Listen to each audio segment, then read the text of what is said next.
अस्सलाम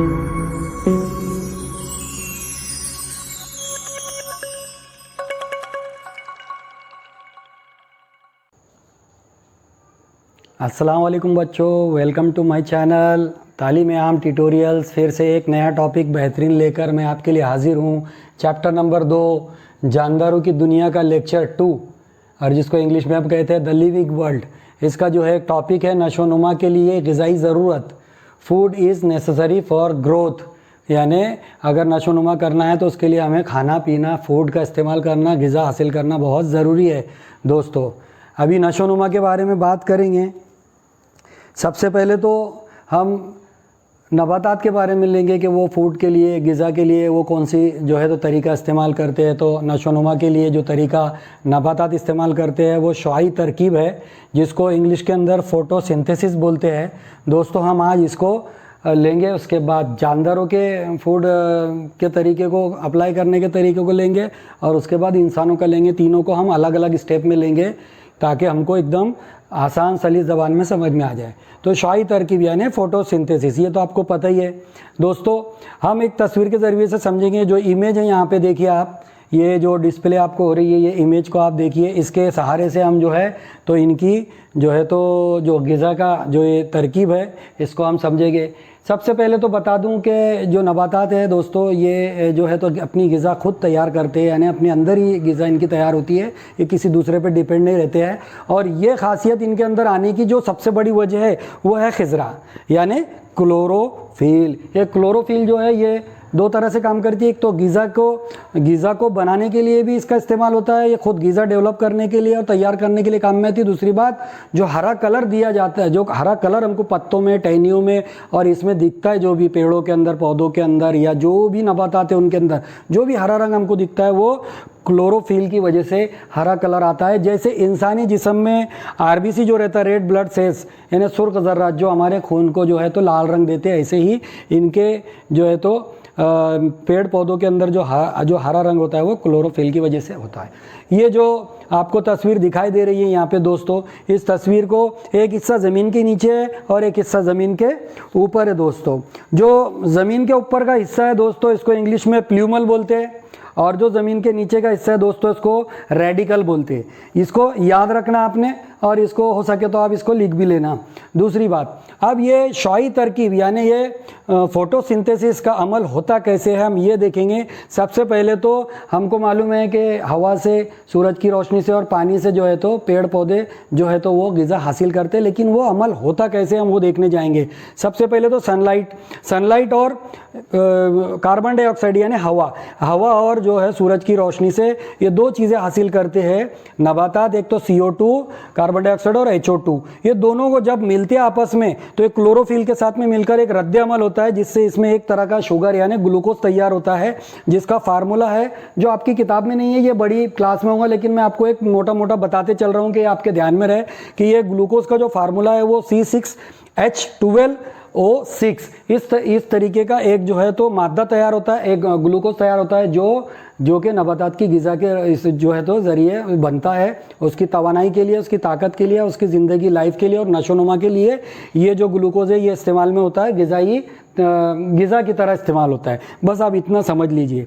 ये हो गया ऊपर का पोर्शन जो प्ल्यूमल है। और दोस्तों अब रेडिकल यानी जो ज़मीन के नीचे का पोर्शन है उसके अंदर ज़्यादा से ज़्यादा हमको मालूम है कि उसके अंदर जड़ें होती है यानी रूट्स होती है। और रूट्स कैसे काम करती है तो वो हमको मालूम है कि रूट्स क्या करती है, ज़मीन से पानी के ज़रिए मिट्टी के अंदर से जो पानी को जज़्ब करती है और उससे ग़िज़ा की बहुत सारी चीज़ें ज़ख़ीरे वो लेती है और वो जो है तो ऊपर तने के ज़रिए से ऊपर पहुंचाती है। और ये सारा फूड प्रोसेस जो भी होता है, ये जो भी फूड का जो भी रद्द अमल होता है, ये जो भी ग़िज़ा तैयार होती है, जो शुआई तरकीब होती है, पत्तों के अंदर होती है एक्चुअल। नीचे से वो सारी जड़ें जो भी चीज़ें ज़मीन से लेती है ग़िज़ा के लिए इस्तेमाल होने वाली, वो सब पत्तों को पहुँचा देती है। और पत्ते सूरज की रोशनी, पानी लेकर, और ये वाटर का और ये CO2 का, सनलाइट का, इसका मिश्रण होता है और क्लोरोफिल उसके अंदर एक रद्द अमल तैयार करता है, जिससे शुआई तरकीब और ये जो है तो नबातात की नशोनुमा के लिए ग़िज़ा का काम करती है दोस्तों।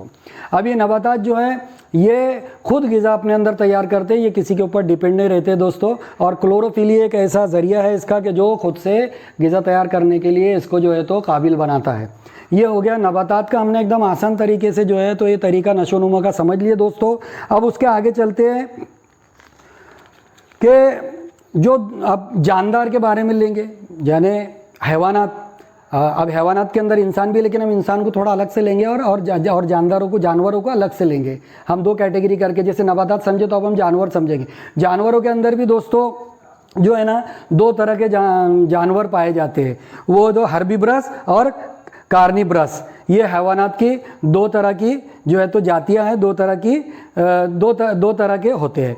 हर्बीवरस यानी जो घास फूस और सब्जीखोर होते हैं वो, और जो कार्निवरस यानी जो गोश्तखोर होते हैं वो। तो दोस्तों जैसे सब्जीखोर जानवरों के बारे में तो आपको पता ही है कि जो है तो सब्जीखोर जानवर बकरी है, भैंस है, गाय है, और ऐसे बहुत सारे ऐसे जानदार हमारे आसपास पालतू भी है।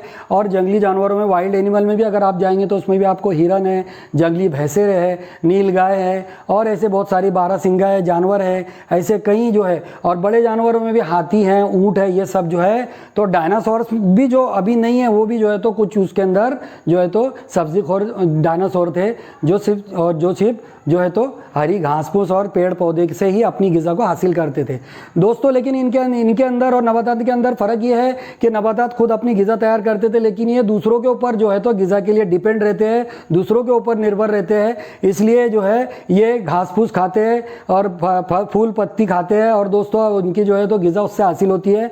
जबकि ये नबातात जो है ये अपनी ग़िज़ा से जो है तो तैयार करते हैं, और ये जो है जानवर नबातात के ऊपर डिपेंड रहते हैं कि नबातात खा लेते हैं। ऐसे ही ये चेन, फूड चेन जो है ना चलती है दोस्तों।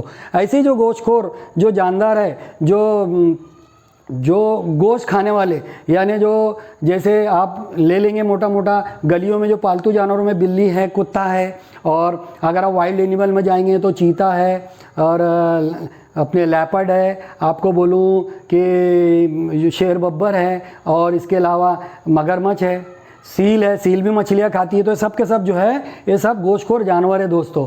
और ये भी दूसरों के ऊपर डिपेंड करते हैं, क्योंकि ये जो है ये भी खुद ग़िज़ा बना नहीं सकते। और ये जानदार चाहे वो गोश्तखोर हो या सब्जीखोर हो दोस्तों, उनके अंदर क्लोरोफिल ना होने की वजह से ये खुद से ग़िज़ा तैयार नहीं कर सकते, ये दूसरों के ऊपर डिपेंड रहते हैं, दूसरों के से ग़िज़ा हासिल करते हैं। और ये फूड चेन चलते रहती है। और फूड चेन अगर जानवरों की समझेंगे दोस्तों तो एक सादा एग्जाम्पल अगर ले लेके वे, जैसे छिपकली है और मेंढक का, ये जो है तो छोटे इंसेक्ट, कीड़े मकोड़े और मकड़ी, और ये जो तो कीड़े मकोड़े इंसेक्ट खाती है और वो खा लेती है उनको, और वो उसकी ग़िज़ा होती है। इसी तरीके से सांप उनको, मेंढक को और छिपलक को खा जाता है, और सांप की ग़िज़ा ये ऐसी चेन चली आती है, जैसे एक के पीछे एक लिंक जुड़ी हुई है, एक साइकिल है ये। तो दोस्तों ये फिर क्या होता है, सांप को ईगल खा जाता है या मुंगूस उसके टुकड़े कर देता है। हम देखते हैं बहुत सारी चीज़ों में कि सांप और नेवले की लड़ाई में देखते हैं कि सांप के टुकड़े जो तो मुंगूस कर देता है। तो इस तरीके से एक दूसरे पर ये जानवर जो है डिपेंड करते हैं, एक दूसरे के ऊपर इनकी ग़िज़ा जो है तो डिपेंडेड है। इसलिए जो है ये जानदार जो है दोस्तों दूसरों से ग़िज़ा हासिल करते हैं। ऐसे ही अब ये जानवर हमने समझ लिए दोस्तों, जिसमें हमने सब्जीखोर और गोश्तखोर जानवरों के बारे में पूरी नॉलेज ले लिए कि वो कैसे ग़िज़ा हासिल करते हैं, और वो ग़िज़ा हासिल करने के बाद उनकी नशोनुमा कैसी होती है। दोस्तों अब आते हैं हम जो है तो इंसान के ऊपर, कि इंसान जो है तो अपनी ग़िज़ा कैसे हासिल करता है। दोस्तों इंसान एक ऐसा जानदार है, जो अकेला ऐसा जानदार है जो अपनी अक्ल सलीम होने की वजह से जो है खाना पका कर खाता है, और इसके अंदर टेस्ट के लिए कई मसालों का इस्तेमाल करता है, कई अलग अलग तरह के फूड्स खाता है।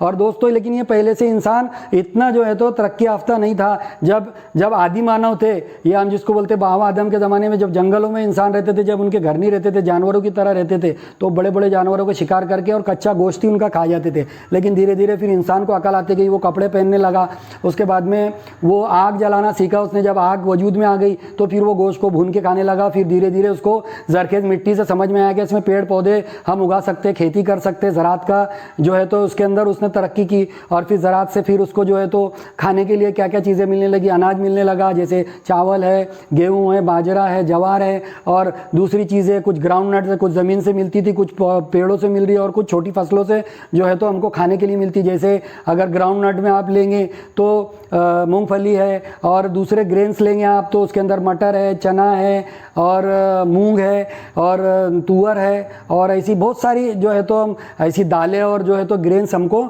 मिलती है दोस्तों। उसके बाद हम आगे जाएंगे तो फ्रूट्स जो है तो हमको पेड़ों से मिलते हैं, जैसे सेब है, अनार है, संतरा है, मौसम्बी है, ऐसे बहुत सारे फल जो है हमको मिलते हैं, और उसके अलावा ड्राई फ्रूट्स हमको मिलते हैं पेड़ पौधों से। और ड्राई फ्रूट्स को तो इंसान कुछ चीज़ें पका के खाता है और कुछ चीज़ें जो है तो कच्ची खाता है, जैसे फ्रूट्स और ड्राई फ्रूट्स वो कच्चे भी खाता है, कच्चे ही खाता है दोस्तों। इसके अलावा गाजर है, मूली है, ऐसी चीज़ें जो सब्जियां हैं वो भी हमको जो है तो जो हमने उसको उगाना सीखा और उसको पकाते हैं, उसको अपनी तरीके से जो है तो उसके अंदर मसाले डालते हैं, बढ़िया तरीके से उसको आटे को पिसवाते हैं, उसकी रोटियाँ बनाते हैं। इस तरीके से सिर्फ जानवरों में और नबातात में ये अमल नहीं होता, सिर्फ इंसानों में होता है, क्योंकि इंसान के पास में अक्ल है और अक्ल की वजह से उसने तरक्की की है और इस तरीके से वो अपनी ग़िज़ा को हासिल करता है दोस्तों।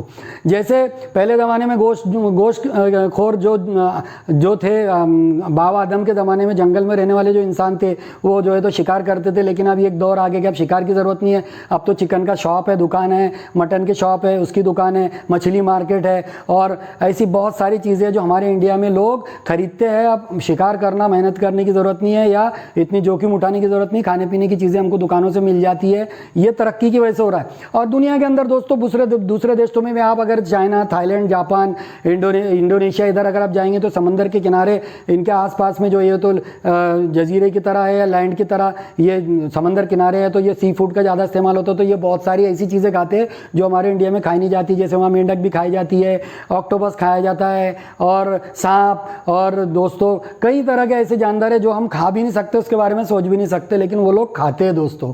तो इस तरीके से इंसान जो है तो वो वेजिटेरियन भी है और नॉन वेजिटेरियन भी है, यानी वो गोश्तखोर भी है और सब्जी खोर भी है। और इस तरीके से जो है तो इंसान अपनी ग़िज़ा हासिल करता है और अपनी नशोनुमा होती है और वो अपनी ज़िंदगी जीता है, तब तक उसको इस ग़िज़ा की ज़रूरत पड़ती है दोस्तों। ये हो गया हमारा इंसान का फूड चेन। अब दोस्तों दौर तो इतना आसान हो गया कि पहले शिकार करके इंसान खाता था, लेकिन आज तो ये दौर हो गया कि आप अगर खाने का दिल है, आपका पकाने का भी मन नहीं है, तो आप सीधे सीधे जाओ किसी होटल, रेस्टोरेंट या किसी ठेले पे या किसी दुकान पे या किसी पकवान की दुकान के ऊपर जाकर, ढाबों के ऊपर जाकर लोग इंजॉय करते हैं और वहाँ से जाके पैसा दे के और जो है तो खाना खरीद लेते हैं, ग़िज़ा खरीद लेते हैं दोस्तों, फूड हासिल कर लेते हैं। और वो जो है तो जो ढाबे वाले वो बिज़नेस की तरह इस जो है तो ग़िज़ा के जो है तो चीज़ों को हमारे लिए जो है तो तैयार करके रखते हैं, ताकि हम वहाँ जाके उनको पैसा देकर और उसको खरीद लेते हैं। और अब तो ऐसा दौर आ गया दोस्तों कि अब मोबाइल का दौर है, तो मोबाइल के दौर के अंदर तो आप ऐसा समझो कि आप मोबाइल से स्विगी और जोमेटो ऐसे कई ऐप है जिससे आप एक क्लिक करते हैं और आपकी मनपसंद चीज़ 20 मिनट के अंदर गर्मा गर्म आपके घर हाजिर हो जाती है। और आपको ना बर्तन धोना है, ना गैस जलाना है, ना हाथ ख़राब करना है, बस हाथ धो के दस्तरखान पर बैठिए और बेहतरीन फूड्स का और ग़िज़ाओं का मज़ा लीजिए दोस्तों। इस तरीके से आसान ज़िंदगी हो गई दोस्तों। देखिए आज हमने जो है तो नशोनुमा के लिए जो ग़िज़ा की ज़रूरत होती है नबातात को, जानवरों को और इंसानों को, उसको बड़ी अच्छी तरीके से समझा है। और दोस्तों मुझे यकीन है कि आपको जो है तो ये बेहतरीन तरीके से समझ में आ गया होगा दोस्तों। मैं फिर कह रहा हूँ कि ये चैनल जो है तो हमने उर्दू की खिदमत के लिए शुरू किए और ऐसे बच्चों के लिए शुरू किए जो है तो ट्यूशन्स या कोचिंग्स जो है तो अफोर्ड नहीं कर सकते या उसका खर्च नहीं उठा सकते, या फिर वो ऐसी जगह रहते हैं कि जहाँ पर उनको ट्यूशन मुहैया नहीं होती है या उनको नहीं मिलती है, तो ऐसे बच्चों के लिए शुरू किए दोस्तों। हमारे चैनल को सब्सक्राइब कीजिए, लाइक कीजिए और इसको बगैर स्किप करे पूरा देखिए। हम आसान और सलीस ज़बान में आप तक जो है तो ट्यूटोरियल साइंस के पहुँचाने की पूरी कोशिश कर रहे हैं दोस्तों। अगर आपने देख लिया है और आपके दोस्तों को मालूम नहीं है तो दोस्तों से शेयर कीजिए, हमें लाइक कीजिए, कमेंट कीजिए दोस्तों, और इसी तरह खिदमत का मौका दीजिए। मैं इसी के साथ इस वीडियो को ख़त्म करता हूँ। अल्लाह हाफिज़, बाय बाय।